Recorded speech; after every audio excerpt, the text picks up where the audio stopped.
Mayor Hancock, thanks again for your time. Absolutely. Good to see you. So we are 1 week into your stay home order, which lasts through April 11th. I don't know of any medical experts that say that we're going to be out of the woods by April 11th. Will you Right. extend Denver's stay home order past April 11th, even if the governor doesn't extend the state order? Yeah, we plan to. I had a good conversation yesterday with the governor. They are really constructing a model that will allow us to do some good evaluating analysis as this order continues. But you can anticipate that it will be extended until April 30th as we continue to try to ride ourselves out of this and flatten the curve. When do you expect to make that official, or are you just telling residents just plan on it at this point? You can plan on it, and just like you, Kyle. There's no one around me who's telling me we'll be out of the woods by April the 11th. We had hoped to make greater ground, see more testing by then, have the tools and equipment in the state by then, and although we have some embers of hope, we know that we're going to have to ride this thing out further. And April 30th is the best target we have at this point in time. I anticipate that by the end of Monday we will have an announcement, if not sooner.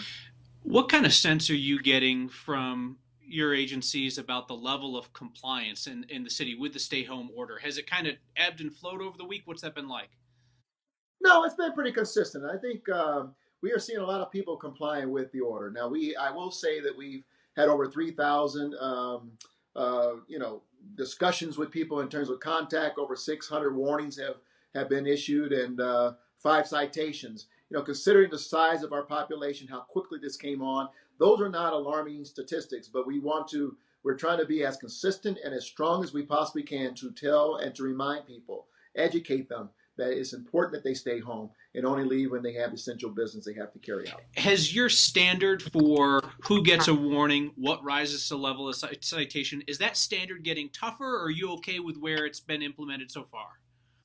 I think what you see is that more city employees have been trained and engaged, and so you see us ramping up our engagement with people, kind of better doing a better job in educating folks. It's not that the standard is that we have more people on the ground who are engaged now, and the standard is still the same. We need people to stay at home unless they're again so essential reason why they need to step outside the house and to do other things. And while you're out, of course, exercising physical distancing that is safe for everyone. So the standard's not changed. We got more people, and we're more active in making sure we monitor and engage people on the issue.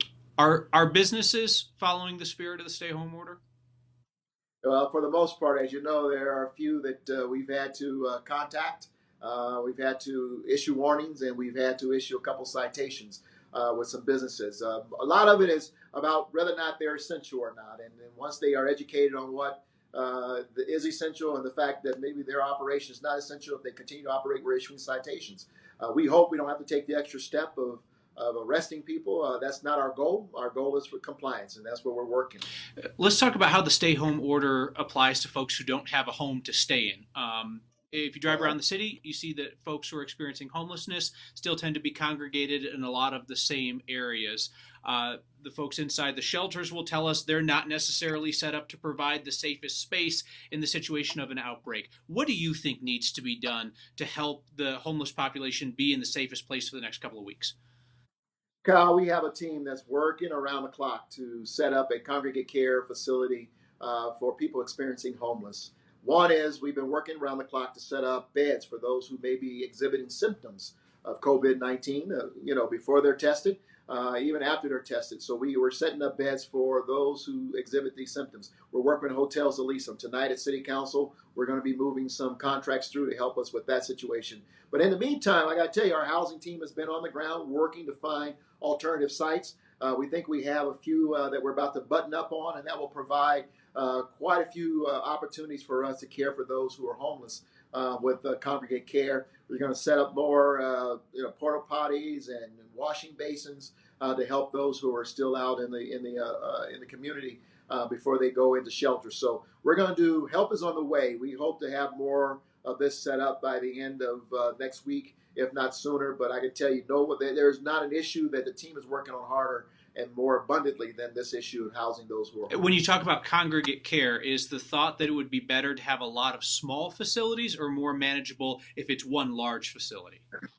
We're going to start with having a larger facility first, and then we may set up some additional smaller facilities around the city. But the goal is that we want to provide as many opportunities as possible for people to come off the street, to have shelter, and to be in a safe, decent, clean, sanitary location for themselves. And then those who are, again, exhibiting symptoms, we have a, again, safe, comfortable place for them to go. And last question on this: when you talk about a large facility, I mean, how large of a facility are we talking about? Well, it's certainly where you can put several dozen people at a time. And again, where they still have enough space to have, safe distancing for them, as we would expect anyone to, if we, if they're in a facility anywhere. So that's what we're trying to set up. And we have a few of them. We're looking at some sites you might, we even evaluated the Convention Center, the National Western Center, some other sites for this type of congregate care. We'll make a final determination very soon and then begin the process of setting it up. I'd like to talk about Colorado and Denver's relationship with the federal government. Yeah. President Trump warned state and local leaders that he wants you to show appreciation for the federal government's effort. He specifically said that he had told Vice President Pence not to call two governors in states that have outbreaks because they had publicly criticized him. And you see the approach of a Democratic governor like Gavin Newsom in California, who is constantly lavishing praise on the president, and he's getting what his state is asking for. Have you and Governor Polis had any conversations about, perhaps instead of criticizing the president, publicly praising him, if that's how Colorado and Denver can get the life-saving equipment that we need? Listen, absolutely not. Let me tell you, one of the things that Governor Polis and I understand is that in this process, this moment of crises, the moment it becomes about us, we have failed to represent and carry forth the values of the people we are called to represent.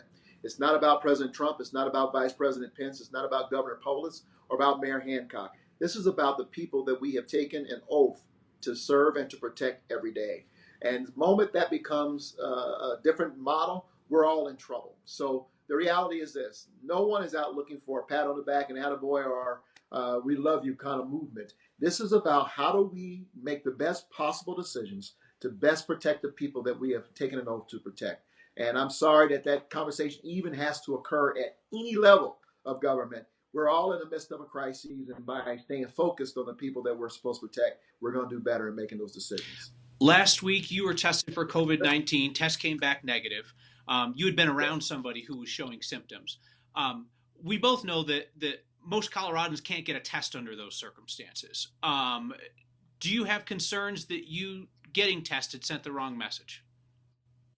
You know what? I think, no, I don't. It was very important. I am in very close quarters with about 100 city employees in the Emergency Operations Center. And we have encouraged any employee who may be exhibiting symptoms, who may have come in contact with someone who is exhibiting symptoms, to go home. I consider the effort that I put in, just like all of them, to be critical to the city's recovery. And I wanted to stay involved and stay present with city employees. I don't want anyone doing anything that I'm not willing to do myself. And so I called my physician. He said, listen, we can get you in the line to come and get tested today or tomorrow. I felt it was important to get tested right away so I can continue the mission of serving as the chief executive of the city in the midst of this crisis, and to be present for the people in the Emergency Operations Center who are in the foxhole every day. So I went, I got in, I never even got out of the car, just like anyone else. Pulled up, they came in, swabbed my nasal passage, and I went on, and the next morning I heard from my physician. One last question for you, kind of a big picture question. Maybe it's too early for this, but I get the sense that a lot of folks in Denver and around Colorado, around the country, are beginning to picture how this experience might change our society in some real lasting ways. I mean, everything from people reconnecting with their families to wondering which laws and regulations really make sense to how could we make our city function better every day? Is that something you're thinking about in the moment, or is that a distant concern? Well, certainly immediately in front of me is how we're going to change economically. This was a city at the beginning of the year that was one of the most vibrant economic cities in the country. Just like everybody else now, we're going through it, and we're going to have a long recovery. So that's right there in front of me, and I'm in conference calls and meetings, discussing it every day. The next step is to also understand that this is going to impact all of us emotionally and mentally, and we've got to prepare as a city to help those who need help. And there are going to be people who've never thought that they would need some help emotionally or mentally who are going to need some help. It would be unrealistic for us to not believe that there's going to have to be not only economic recovery, but social, mental, cultural recovery that's going to have to occur. And it's not going to be a short term recovery, Kyle. This is going to be for the long term. All of us are going to need some help along the way. And we have to be empathetic and compassionate enough to understand that it's going to take some time. And it's going to be a moment before we get back to where we think we got some sense of normalcy in our lives. But the reality, in some cases, there's a new normal, and that new normal is going to be permanent. And by the grace of God, hopefully, it's not where it's detrimental to most people. Mayor Hancock, thanks for taking some time. We'll talk again soon.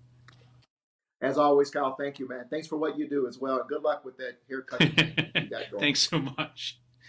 Hey, a side note before we go. So one thing I've been fascinated by, I don't know if you or anybody on your team has read this stuff, but about the 1919 flu, when it spun around, and how it didn't have a particularly lasting impact because Americans in particular were so ashamed of how they had handled it, who we lost, how it all happened, how people reacted. They just tried to bury it. It's really fascinating. I don't know if there's anybody on your team who's a history nerd, have them go after it because it's just fascinating. Like the country was ashamed of the response, so we just never dealt with it. Mm-hmm. Yeah, something to think about. All right, be well. Talk to you soon. All right, bye bye.